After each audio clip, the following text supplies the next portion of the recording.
निर्मला सीतारमण मोदी 3.0 में कल अपना बजट प्रस्तुत करने जा रही हैं। तीसरी पारी का पहला बजट होगा और इस बजट को लेकर बहुत उम्मीदें हैं।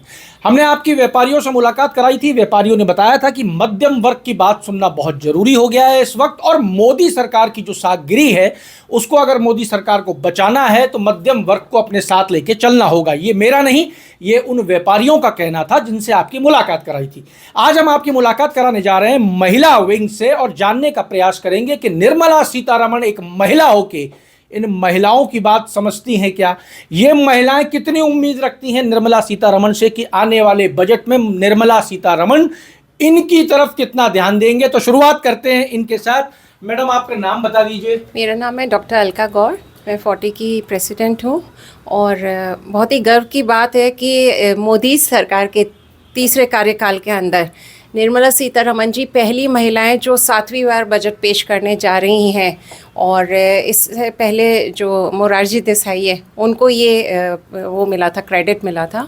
और जिस तरह से हम अभी बजट से जो अपेक्षा आप पूछ रहे हो महिलाओं से, तो मैं डॉक्टर हूँ प्रोफेशन से, तो मैं कहना चाहूँगी कि हेल्थ सेक्टर के अंदर काफ़ी सारी योजनाएं लाई भी गई हैं, लेकिन उन योजनाओं का सही जो है इम्प्लीमेंटेशन नहीं हुआ है। काफ़ी सारी सब्सिडीज़ भी हैं।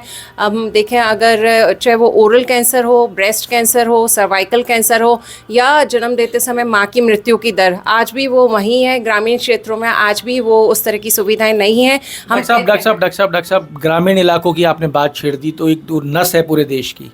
ग्रामीण इलाकों के अंदर तो अस्पताल ही नहीं, ग्रामीण क्षेत्रों के अंदर अस्पताल नहीं है, और जो स्टाफ है वहाँ पे डॉक्टर्स जो है सिर्फ ऑन पेपर हैं। सारा स्टाफ जो है वो प्राइमरी हेल्थ केयर सेंटर का जो नर्सिंग स्टाफ है वो देखता है, और आप जाके देखेंगे कि वो ही एक डॉक्टर की तरह प्रैक्टिस कर रहा है। अब आप बताइए कि जो डॉक्टर है उसका जो लेवल रहता है और जिसके लिए वो सैलरी उठा रहा है वो सर्विसेज नहीं दे पा रहा है। तो सरकार को एक तो कड़े नियम कानून बनाने चाहिए कि डॉक्टर्स जो हैं वो ऑन द सर्विस अवेलेबल हों, और ये जो नर्सिंग स्टाफ है वो नर्सिंग तक ही सीमित रहे, और उनका अपग्रेडेशन भी ज़रूरी है। इन केस किसी इमरजेंसी की वजह से डॉक्टर वहाँ नहीं पहुँच पाता है तो जो पेशेंट है उसको अच्छी केयर मिल सके। ये तो हो गई व्यवस्था की बात। बजट में आप क्या चाहते हो? बजट में मैं ये चाहती हूँ कि जैसे अगर आप शहरी सेंटर्स पे देख लें, कितने भी हेल्थ सेंटर पे हर तरह की सुविधा है, गांव में आप जाके देखेंगे आज भी वो सुविधाएं नहीं है। फंडिंग्स मिल चुकी हैं लेकिन संसाधनों की बहुत कमी है। बेसिक जो प्राइमरी हेल्थ केयर सेंटर्स हैं उनमें बेसिक चीज़ें ही नहीं है, जो बेड्स होते हैं या ड्रिप्स होते हैं। आईसीयू तो आप भूल ही जाइए कि आईसीयू की सुविधा होगी, और मेडिसिन जो है मेडिसिन का कुछ अता पता नहीं है। तो सरकार को इस तरह की पॉलिसीज़ बनानी चाहिए और बजट के अंदर इस तरह का प्रावधान देना चाहिए कि ज़्यादा से ज़्यादा जो सुविधाएं हैं, जो आईसीयू यूनिट्स हैं या वेंटिलेटर्स हैं जो एक लाइफ केयर के लिए बहुत ज़रूरी हैं, उनका जो है प्रावधान होना चाहिए। चाहे उसको प्राइवेट पब्लिक पार्टनरशिप पे दे दें, लेकिन उसके लिए काफ़ी अच्छा बजट रखना चाहिए, क्योंकि हमारी ग्रामीण जनता जो है वो स्वस्थ रहेगी, देश स्वस्थ रहेगा, युवा स्वस्थ रहेगा, महिला स्वस्थ रहेगी, तो ही ये देश जो है उन्नत देश कहलाएगा। तो साहब, ये आप सुन रहे थे डॉक्टर अलका को, जिन्होंने कहा कि बजट के अंदर इस बार प्रावधान आना चाहिए कि मेडिकल क्षेत्र में पैसा मिलना चाहिए, जिससे कि बहुत सारा इंफ्रास्ट्रक्चर जो अधूरा है उसमें डेवलपमेंट किया जा सके। आगे आपको लेके चलते हैं। आपका नाम? ललिता कुचल। ललिता जी, किस तरीके से देख रही हैं और क्या उम्मीदें हैं बजट से? इस बार है ना, जैसे बजट की हम बात करते हैं तो 3 तरीके के वर्ग में बंट गया बजट के अगर आय के हिसाब से। एक तो बहुत ही उच्च वर्ग हो गया, एक मध्यम वर्ग और एक निम्न वर्ग। तो उच्च वर्ग की तो ज़रूरत ही नहीं है, उनके पैसा मल्टीप्लाई हो रहा है। इनफैक्ट जो भी पॉलिसीज़ आ रही हैं उससे पैसा उनका मल्टीप्लाई हो रहा है। फिर आप आते हैं बिल्कुल निचले तबके पे, तो उनको लोन मिल रहा है। लोन की सुविधा भी ऐसी विदाउट एनी डॉक्यूमेंटेशन और बहुत ही सस्ते दरों पे मिल रहा है। तो वो हो गया। अब बात करते हैं मध्यम दर की। तो मध्यम वर्ग कहाँ जाएगा? उसको ना तो लोन की फैसिलिटी, दुनिया भर के डॉक्यूमेंटेशंस, ना उनको कुछ। तो वो एक बड़ी पीड़ित अवस्था है मध्यम वर्ग वालों की। और रही बात बजट से जो अपेक्षा है वो ये है कि ग्रामीण विकास अगर हम चाहते हैं तो इस बारे बजट में 2024 का जो बजट है उसमें हमारी निवेदन है सरकार से कि 2024 में ग्रामीण विकास की ओर ध्यान देते हुए उसके लिए बजट का एक अच्छा प्रावधान होना चाहिए। क्योंकि अगर ग्रामीण महिलाओं की अर्थव्यवस्था स्ट्रांग होगी। ग्रामीण विकास में ऑलरेडी मोदी जी कह रहे हैं कि 80 करोड़ लोगों को खाने के पैकेट दिए जा रहे हैं। आप खाने के पैकेट नहीं, तो खाने के पैकेट देने की जरूरत क्यों पड़े? वो खुद क्यों ना आत्मनिर्भर बन जाएं? आप ये बताइए ना, आपको भीख देने की जरूरत ही क्यों पड़े?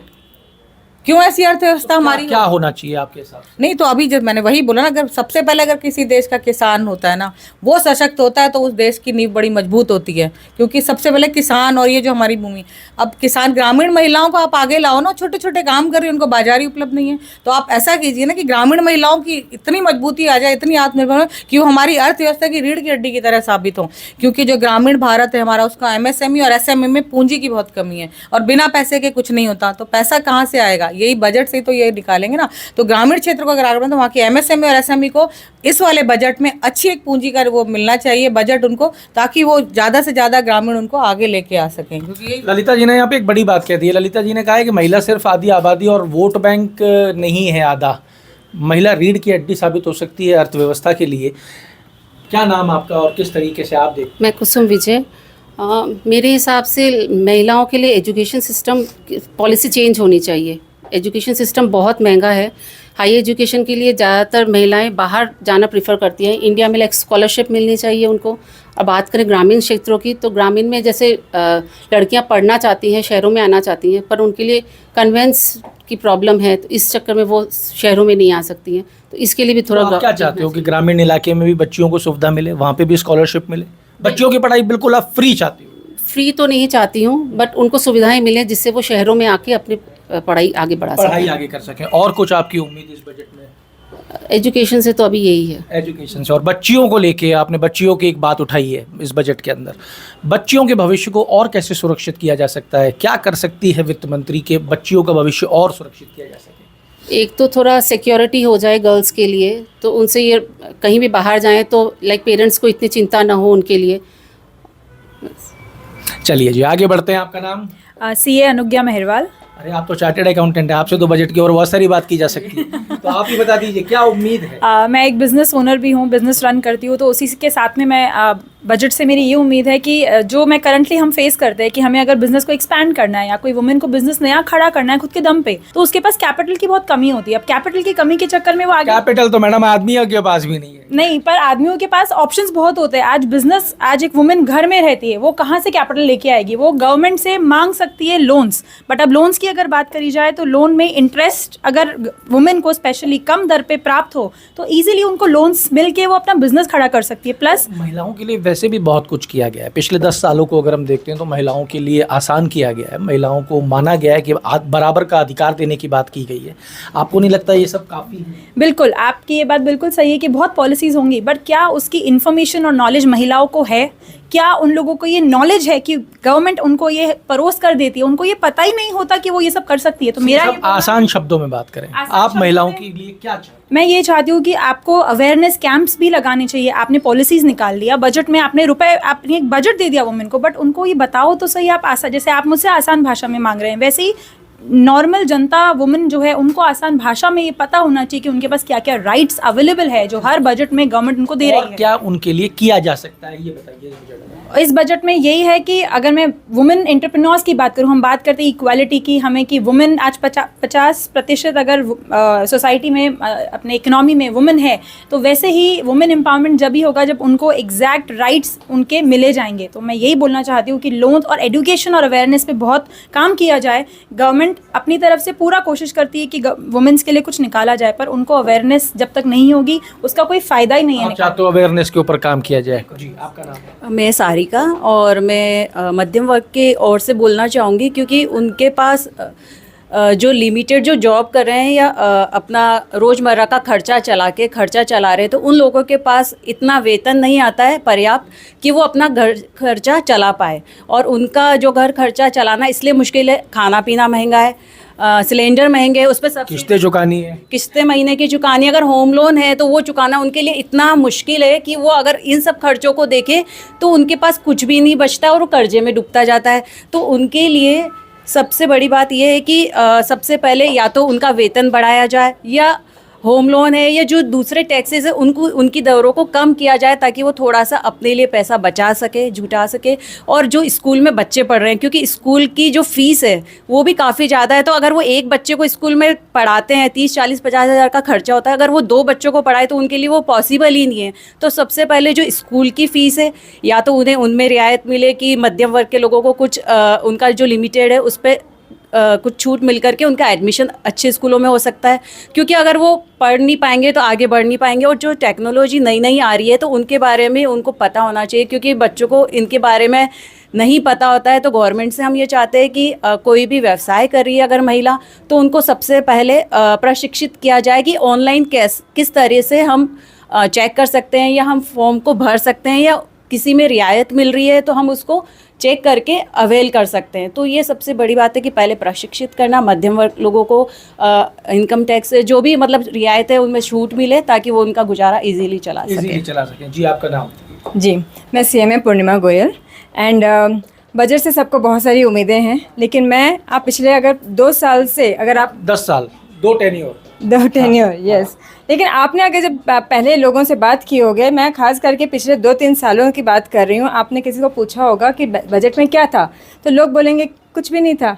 क्यों? क्योंकि हर इंसान पहले ये देखता है कि मेरे जेब से क्या जा रहा है, और जेब से जा रहा है टैक्स। तो मैं खास करके जो एक्सपेक्टेशन है वो टैक्सेशन पे है, क्योंकि अगर गवर्नमेंट ओल्ड रेजिम और न्यू रेजिम भी लेके आई है, तो इवन द ओल्ड रेजिम के अंदर कुछ खास तो टैक्स स्लैब्स में हम कुछ चेंजेस देखे भी नहीं हैं, लेकिन अगर न्यू रेजिम के अंदर अगर टैक्स स्लैब्स में अगर कुछ लुक्रेटिव लग भी रहा है, तो वहाँ सबसे बड़ा सोचने वाली बात यह है कि डिडक्शंस में हमको क्या मिल रहा है। वहाँ डिडक्शंस में कुछ खास नहीं है। लेकिन मैं ये भी एक आपके द्वारा ये एक मैसेज देना चाहती हूँ कि अगर आप इन्फ्लेशन देख रहे हो, महंगाई दर देख रहे हो, तो आज सैलरी जितनी भी हो, इंसान जैसे तैसे अपने खर्चों को जैसे तैसे मैडम, आप एक ये बताओ, टैक्स स्लैब के अंदर अगर सरकार बदलाव कर देगी तो फिर सरकार इतना बड़ा इंफ्रास्ट्रक्चर कैसे बनाएगी? लेकिन अगर आपको कॉमन इंसान के लिए भी, तो देखो आप जो बजटिंग जो हो रही है, बजटिंग की क्वालिटी उसी के ऊपर निर्भर करती है कि आप हमसे क्या ले रहे हो और उसका खर्चा एलोकेशन कैसे कर रहे हो। आप करो, आप जो हायर इनकम ग्रुप है आप उसमें कुछ चेंजेस लेके आइए। आप मिडिल क्लास के जो एम्प्लॉयज़ हैं, मिडिल क्लास की क्लास है, उनसे आप ज़्यादा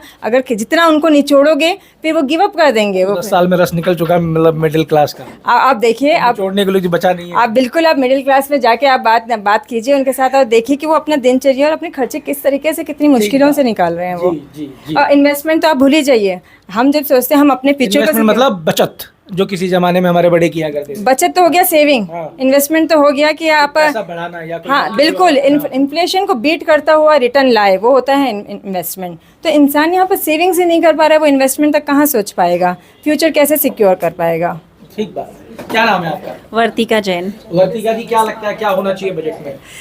देखिए, बजट में 2-3 चीज़ें हैं तो मैं सोचती हूँ कि स्वास्थ्य हमारे लिए प्रायोरिटी पर है, और हमारी स्वास्थ्य मतलब स्वास्थ्य के लिए कुछ होना चाहिए। स्वास्थ्य के लिए बिल्कुल होना चाहिए, क्योंकि जो मैं सरकार योगा करा तो रही है। योगा सरकार करा रही है, लेकिन योगा तब हमारे लिए काम आएगा जब हमारा खान पीन अच्छा होगा। और खान पीन अच्छे के लिए बहुत ज़रूरी है, जो आजकल जो खेती हो रही है उसमें केमिकल्स का बहुत ज़्यादा यूज़ हो रहा है। तो जिस तरीके से जो केमिकल्स यूज़ हो रहे हैं, पेस्टिसाइड्स यूज़ हो रहे हैं, उससे ये है कि हमें काफ़ी सारी तरीके की डिजीज़ेज़ का यूज़ करना पड़ रहा है। सॉरी, क्या हुआ? अच्छा, मुझे अच्छा, देखिए, सबसे ज़्यादा ज़रूरी है हमारा स्वास्थ्य। और स्वास्थ्य के लिए जैसे कि आपने कहा कि सरकार योगा तो करा रही है, लेकिन योगा तो हम कर ही रहे हैं, लेकिन उसके जो हम चीज़ें खा रहे हैं डेली रूटीन में, वो पूरी प्योर होनी चाहिए, केमिकल फ्री होनी चाहिए। जिस तरीके की खेती हो रही है उसमें भरपूर पेस्टिसाइड्स का यूज़ हो रहा है, और उसकी वजह से आप खुद देख रहे हैं कि कितनी बड़ी बड़ी बीमारियों से हम लोग जूझ रहे हैं। जब हम स्वस्थ रहेंगे, अच्छा खाएंगे, तभी हम आगे कुछ कर सकेंगे और देश के लिए भी हम अच्छा सोच सकेंगे। तो ये पॉइंट एक बहुत ज़रूरी है। दूसरा, अगर हम बात करते हैं फीमेल्स की, तो सुरक्षा को लेकर बहुत सारी ऐप्स बनी हुई हैं, चीज़ें हैं, लेकिन आज भी जो क्राइम हो जाता है और जहाँ वर्क प्लेस पे महिलाओं के लिए जो सुरक्षा की बड़ी बात आ जाती है, तो उस पर और भी हमें एक विचार करना चाहिए कि किस तरह से महिलाएं अगर नाइट की शिफ्ट कर रही हैं तो वो फ्री होके कर सके। कई बार दिन में मेडिकल हो गया, सुरक्षा हो गई, और बिल्कुल। और एक चीज़ जो मुझे महिलाओं से जुड़ी हुई और क्या चीज, जो महिला चाहे किसी भी स्तर पे चली जाए, महिला जो है वो घर जो है वो महिला ही चलाती है, और अब तो देश ही महिला चला रही हैं। जी जी जी, महिलाओं से जुड़ी और कोई विशेष चीज आपको लगता है बजट में अगर ठीक हो जाए तो बहुत कुछ बदलाव हो सकता है?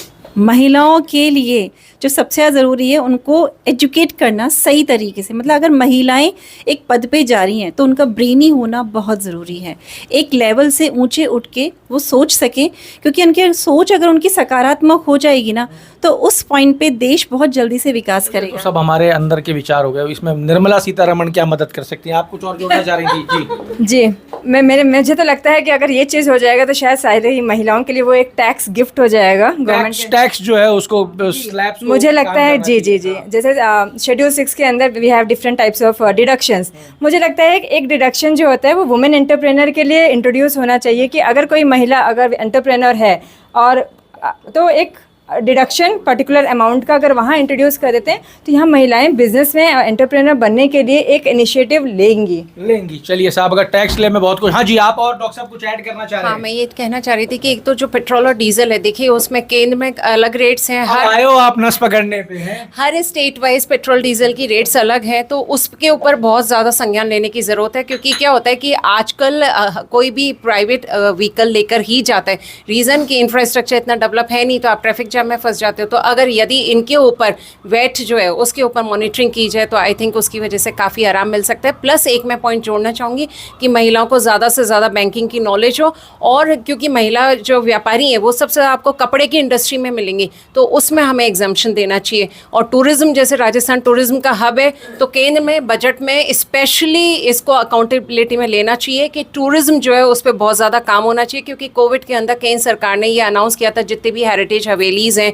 और जितने भी पुराने ओल्ड फोर्ट्स हैं उनको पीपीपी मॉडल पे डेवलप किया जाएगा, और उससे टूरिज्म इंडस्ट्री में बूम आएगा। क्योंकि जब भी आप किसी भी हवेली किले को आप टूरिज्म सेक्टर में देते हो तो उसके आसपास जुड़ा जितना भी ग्रामीण क्षेत्र है वहाँ पे सबको रोजगार मिलता है। तो इसलिए ये एक इसमें भी प्रावधान रखा जाना चाहिए कि टूरिज्म के ऊपर काफ़ी बड़ा बजट राजस्थान के लिए दिया जाना चाहिए। तो साहब, ये आप सुन रहे थे 40 की महिला विंग को। पेट्रोल, डीजल और गैस पे सब बात कर लेते हैं। पेट्रोल, डीजल और गैस की कीमतों को कम करने की गुहार भी सरकार से सब लगा लेते हैं। ये महिला विंग जो निरंतर महिला उद्यमियों को आगे बढ़ाने का काम करती हैं, इनका मानना है चिकित्सा के क्षेत्र में काम होना चाहिए, इंफ्रास्ट्रक्चर डेवलप करना चाहिए सरकार को, उसके ऊपर पैसा देना चाहिए वित्त मंत्री को। दूसरा इनका मानना है कि ग्रामीण क्षेत्रों के अंदर अगर इस देश का किसान पावरफुल नहीं होगा तो इस देश में कोई भी सुख और समृद्धि के साथ नहीं रह सकता। किसान को पावरफुल करना चाहिए। तीसरा इनका मानना था कि देश के अंदर टैक्स स्लैब्स जो हैं उन स्लैब्स को ठीक करना चाहिए। और मध्यम वर्ग ने यहाँ भी निर्मला सीतारमण का पीछा नहीं छोड़ा है और मध्यम वर्ग यहाँ भी हावी रहा। इनका कहना है कि मध्यम वर्ग मरा हुआ है, मध्यम वर्ग को दोबारा जीवित करने की ज़रूरत है, और अगर निर्मला सीतारमण इसको जिंदा करना चाहती हैं तो वो टैक्स स्लैब्स में छूट दें, जिससे मध्यम वर्ग अपने बच्चों के लिए, अपने परिवार के लिए कुछ कर सके और साथ साथ इन्वेस्टमेंट कर सके। क्योंकि ये इन्वेस्टमेंट ही होगा जो वापस लौट के बाज़ार में आएगा और बाज़ार को घुमाने का काम करेगा। तो अब देखना ये होगा कि क्या इनकी आवाज़ महिला वित्त मंत्री के कानों तक पहुँचती है, और ये महिला वित्त मंत्री इन सब बातों पे विचार करते हुए क्या इस मरे हुए मध्यम वर्ग को दोबारा संजीवनी देने का काम इस बजट में कर पाती हैं क्या। अमर उजाला के लिए जयपुर से मैं आशीष। अगर आप ये वीडियो YouTube पर देख रहे हैं तो हमारे चैनल को सब्सक्राइब करें और बेल आइकन को दबाना ना भूलें। अगर आप Facebook पर ये वीडियो देख रहे हैं तो हमारे पेज को लाइक करें।